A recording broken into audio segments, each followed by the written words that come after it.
키워드를 통해 세상을 바라보는 시간, 키워드 포착입니다. 오늘도 국회뉴스 심유철 기자 나와 있습니다. 안녕하세요. 네, 안녕하세요. 심유철 기자입니다. 네, 어서 오세요. 자, 오늘 알아볼 키워드 제시해 주시죠. 예, 오늘 제가 제시할 키워드는요. 보편적 출생 신고제입니다. 내용 먼저 영상으로 만나보시죠.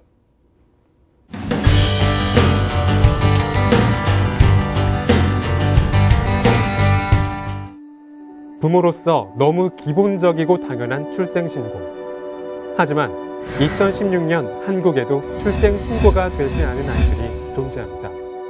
이 사실이 드러나지 않았던 건 출생신고조차 하지 않았기 때문이었습니다. 제도적 허점이... 그래서 나온 대안은 출생을 목격한 병원이 신고하도록 하는 보편적 출생신고제. 하지만 산모가 의무신고를 피하기 위해 의료기관이 아닌 곳에서 출산하는 극단적 선택이 우려되는데요. 기획취재팀에서 취재했습니다. 네, 설마 했습니다. 출생을 했는데도 부모들이 신고를 하지 않는 경우가 있긴 있군요. 그런 분들을, 그런 아이들을 위한 제도가 아닐까 싶은데 이 시간 통해서 한번 자세히 살펴보도록 하겠습니다. 자, 먼저 보편적 출생신고제라. 이게 어떤 거죠? 네, 보편적 출생신고제는요. 아동의 출생을 목격한 병원, 그리고 조산사 등이 의무적으로 출생을 신고하도록 의무를 부과한 제도입니다. 네. 유엔 아동권리협약은 아동은 출생 후 즉시 등록돼야 하며 출생 시부터 성명권과 국적 취득권을 갖는다고 선포하고 있습니다. 네. 유엔 아동권리위원회는요, 우리나라 정부에게 부모의 법적 지위나 출신에 상관없이 모든 아동에게 출생 등록이 가능하도록 조치를 취할 것을 촉구했습니다. 그 모든 아동에게 출생 신고가 가능하도록 보장하는 것이 바로 보편적 출생 등록제입니다. 그렇군요. 어떻게 보면 이제 아동 보호의 첫걸음이 이 출생 신고에서부터 시작되는 게 아닌가 싶기도 한데요. 현재 출생 신고가 어떻게 이루어지고 있습니까? 예, 현재 출생 신고는요. 부모가 아동의 출생 30일 이내에 읍, 면, 동, 주민센터를 직접 방문해서요. 출생 사실을 알리는 방식으로 진행되고 있습니다. 하지만 거기에는 사각지대가 존재합니다. 네. 만약 부모가 고의로 출생 신고를 하지 않으면 정부기관은 아동의 출생 사실을 전혀 알 길이 없다는 겁니다. 그렇게 출생 등록이 되지 않은 아동은 교육과 보건 등에서 최소한의 국가 서비스를 제공받을 수 없게 됩니다. 그렇군요. 그러니까 우리나라는 부모가 출생 신고를 해야 하기 때문에 이 보편적 출생 신고제가 등장을 했는데 다른 나라는 어떻습니까? 네, 미국과 영국, 호주 등 영미권 국가에서는요. 그 국가에서는 태어난 모든 아동의 보편적 출생 신고를 법에 명시하고 있습니다. 네. 이들 국가에서는 병원, 조산사 아동이 출산된 장소의 소유자 등에게 출생 신고를 할 의무를 부과하고 있습니다. 특히 호주의 경우에는요, 우리나라와 같이 부모 중 한 명이 해당 국가의 국적을 가지고 있어야 자녀에게 그 국적이 부여가 되는 속인주의를 따르고 있습니다. 네. 하지만 출생 신고는 국적과 상관없이 이루어지고 있습니다. 그렇군요. 근데 우리나라는 이제 부모가 고의적으로라도 아이 출생 신고를 하지 않는 경우가 이제 있는데 이게 구체적으로 어떤 사례들이 있습니까? 예, 지난 4월 세상에 알려진 광주 10남매 사건이 대표적인 예입니다. 네. 남매의 부모는 10여 년간 자녀 4명의 출생 신고를 하지 않았는데요. 1998년에 출생한 5째부터 2004년에 태어난 8째까지 적발된 후에야 그 출생 신고가 이루어졌습니다. 그런데도 부모가 받은 처벌은 고작 과태료 20만 원에 불과했습니다. 그동안 5째 자녀는 17살이 될 때까지 학교에서 정규 수업 과정을 받지 못했는데도 말이죠. 이게 출생 신고를 하지 않은 아이들은 어떤 혜택들을 못 보는 겁니까? 예, 그렇습니다. 출생 신고가 이루어지지 않은 아이들은 필수 예방접종 서비스라든지 네. 또 의무 교육에서 배제됩니다. 그건 결국 건강하게 자라고 제대로 교육받을 권리를 침해받는 것이라고 볼 수 있습니다. 그러니까 한마디로 출생 신고가 되지 않으면 아이 인권 자체가 보장되지 않는다고 생각을 하면 되겠네요? 예, 그렇습니다. 출생 신고는 아동 인권을 보장하기 위한 장치입니다. 또 출생 신고가 아동에게는 권리이고 또 부모에게는 의무라고 볼 수 있는데요. 네. 그래서 유엔 아동권리위원회는 우리나라 정부를 상대로 부모의 법적 지위나 출신에 상관없이 모든 아동에게 출생 등록이 가능하도록 보장하기 위한 조치를 촉구하고 있는 겁니다. 네. 자, 현재 우리나라의 출생신고 상황부터 좀 살펴봤는데요. 아무래도 부모에게만 출생신고를 일임하고 있는 이 구조가 이런 문제를 발생시키지 않았나라는 생각이 들어요. 또 어떤 문제가 있습니까? 예, 한 가지 문제가 더 있습니다. 출생신고의 대상을 한국 국적으로만 제한한 것도 하나의 문제입니다. 네. 본국에서 박해를 피해 한국으로 이주한 난민 자녀의 경우에는요, 본국과 한국 어느 곳에서도 출생신고를 하기가 어렵습니다. 따라서 자신의 존재를 증명할 길이 없게 되는 겁니다.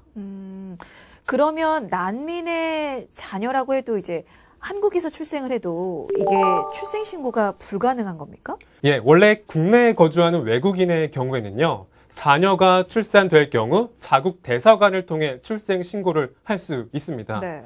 그런데 미등록 이주민의 경우에는 단속의 두려움 때문에 부모가 아이를 출산해도 자국 대사관에 출생신고를 하기가 어렵습니다. 따라서 결국 무국적 상태로 거주하는 이주 아동이 발생하게 되는 겁니다. 그렇군요. 한국에서 태어는 났지만 출생신고는 할 수 없다. 만약에 그런 아이들은 우리나라에서 그럼 어떤 대우를 받습니까? 난민 자녀들의 경우 8살이 되게 되면 의무교육 규정에 따라 초등학교에 입학하게 됩니다. 네. 하지만 신분을 증명할 공적 문서가 없기 때문에요. 여행자 보험 가입이 불가능합니다. 따라서 정규 수업 과정이 현장 학습이나 수학 여행에서는 그 대상에서 제외가 되는 거죠. 결국 출생 신고를 하지 못한 난민 자녀들은 교육과 의료 서비스 등을 온전히 누리지 못하고 있는 겁니다. 그렇군요. 그런 문제점들을 해결하기 위해서 대안으로 나온 게 이제 보편적 출생신고제인데, 이 또한 이를 두고도 논란이 참 많습니다. 아동의 인권 보장을 위해서 병원에서 이제 즉각 출생신고를 해야 한다는 주장, 이게 이제 출생신고의 필요성을 뒷받침하는 주장인데, 이와 상반된 의견을 보이는 곳도 있잖아요. 예, 있습니다. 보편적 출생신고제를 반대하는 주장인데요. 부작용이 우려된다는 겁니다. 실제로 전국의사총연합과 대한산부인과 의사회 등 의사단체는 보편적 출생신고제도 추진에 대한 우려를 표하고 있습니다. 네.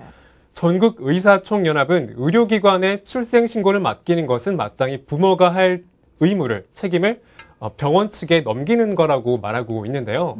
출생신고를 원치 않는 부모들이 출산을 의료기관이 아닌 곳에서 시도하게 되면 산모와 태아의 건강에 위험한 악영향을 미칠 가능성도 있다는 겁니다. 그럴 수도 있겠네요.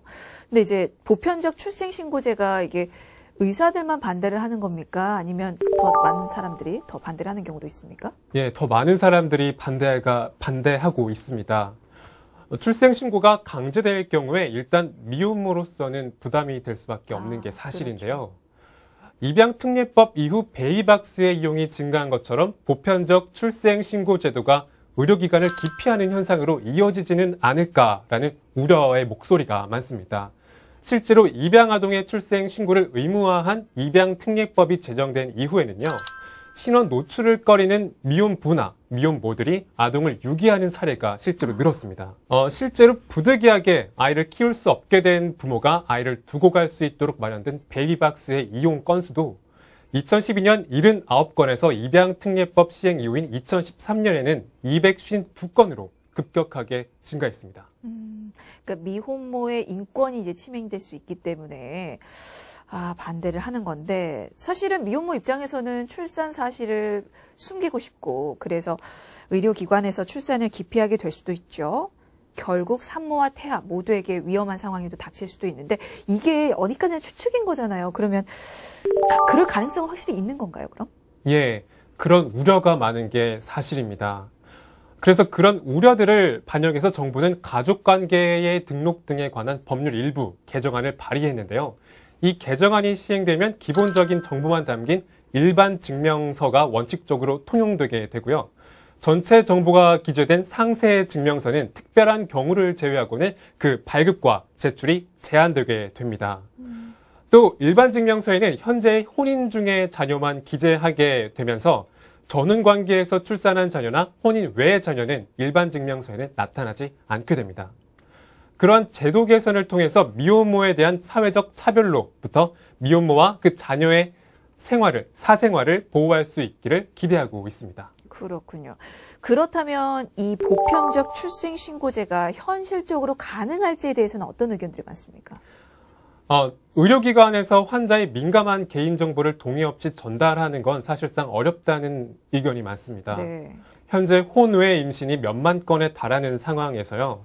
개인정보 보호와 관련된 문제가 발생한다면 의료기관이 그에 대한 비용과 책임을 떠맡게 될 거라는 거죠. 참, 이 보편적 출생신고제를 둘러싼 찬성과 반대의 의견 차이가 참 심한데 사실은 현실적인 어려움도 나타났기 때문에 앞으로 이 갈등이 더 심해질 수도 있겠어요. 예, 그렇습니다. 2017년 예산안에 따르면 정부는 인터넷 출생신고 시스템을 구축해서 내년 하반기부터 운영할 예정이라고 합니다. 네. 그렇게 되면 주민센터를 방문하지 않고도 분만병원 등에서 출생신고가 가능해지는데요. 그에 대해서도 찬반이 갈리고 있는 입장입니다. 인터넷 출생신고 시스템을 둘러싼 논란은 어떤 것들이 있습니까? 아동인권단체 관계자는 병원에서 지방자치단체로 출생증명서를 송부하는 시스템이 구축되게 된다면 보다 수월하게 보편적 출생신고를 할 수 있는 발판이 마련된다면서 찬성하는 입장입니다. 네. 제도와 설비가 갖춰지게 된다면 일선 병원에서도 큰 부담을 느끼지 않을 거라는 거죠. 하지만 대한산부인과 의사회 측은 분만병원과 정부가 전혀 논의된 것이 없다면서 병원이 져야 할 책임과 부작용에 대해서는 생각하지 않은 탁상 행정이라고 비판하고 있습니다. 네. 참 두 단체의 시선이 너무나 엇갈리는데 그럼 이에 대해서는 정부는 어떤 태도를 보이고 있습니까? 네, 정부는 이제 준비 단계라면서 말을 아끼고 있는데요. 인터넷 출생신고 시스템 마련을 준비하고 있는 대법원과 행정자치부는 예산만 배정됐을 뿐 구체적인 사업 계획은 아직 나오지 않았다고 말하고 있습니다. 또 시스템이 구축된다 하더라도 현행 법령이 바뀌지 않는 이상 출생신고 의무자는 부모라고 선을 그었습니다. 그렇군요. 인터넷 출생신고 시스템이 도입이 되든 안 되든 우리 아이들 출생 사실을 파악하는 건 사실은 굉장히 중요할 것 같아요. 그 의미가 있지 않겠습니까? 좀 정리를 해주실까요? 예, 그렇습니다. 의료 서비스 제공을 위해서라도 매우 중요한 일인데요. 산모와 아동에 대한 의료 지원이 가장 필요한 시기인 출산 직후에 그때 국가가 제때 지원하려면 즉각적인 출생 신고가 필요하다고 볼 수 있습니다. 또 모든 아동의 권리를 위해 마땅히 필요한 제도고요. 결국 실질적인 시행을 위해서는 온라인 시스템 구축보다는 현행 법령의 개정이 시급히 이루어져야 합니다. 또 미혼모 등을 보호하기 위한 제도적 보완도 함께 이루어져야 합니다. 네, 알겠습니다. 자, 오늘 키워드 포착에서는 보편적 출생신고제를 둘러싼 논란에 대해서 살펴봤습니다. 지금까지 쿠키뉴스의 심유철 기자였습니다. 고맙습니다. 감사합니다.